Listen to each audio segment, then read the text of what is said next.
नमस्कार सगळ्यांना। खरं तर मी काय एवढी वक्ती वगैरे चांगली नाही आहे, तरी चूक झाली तर सगळ्यांनी समजून घ्यावी। सर्वप्रथम आपण सर्वजण आईच्या या सेवानिवृत्तीच्या कार्यक्रमाला उपस्थित राहिला त्याबद्दल आपल्या सर्वांचे मनपूर्वक आभार। आईची ही 36 वर्षाची जी घोडदौड आहे तिने यशस्वीपणे, ठामपणे आणि निर्भीडपणे पूर्ण केलेली आहे। आतापर्यंतच्या तिच्या या प्रवासामध्ये अनेक चढउतार आले आणि आलेल्या प्रत्येक संकटाला ती अगदी निर्भीडपणे सामोरे गेलेली आहे।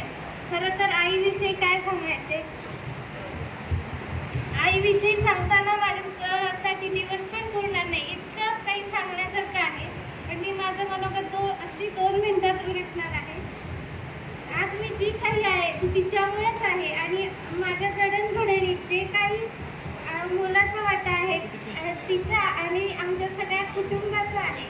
तिने कधीही आम्हाला काहीच पडू दिलं नाही, कमी तिथं आम्ही अशी सुट्टी तिने जन्मभर म्हणजे तिने चालवलेली आहे। म्हणजे जिथं कमी पडेल तिथं आपण आहोत असं तिने आम्हाला शिकवण दिलेली आहे।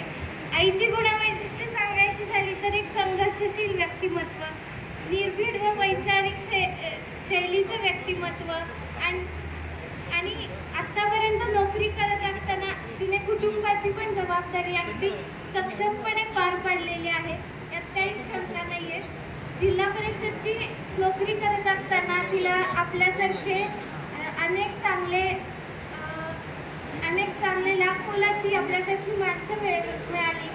शाळा आणि वैयक्तिक आयुष्याचा बॅलन्स तिने अगदी छानपणे पार पाडलेला आहे।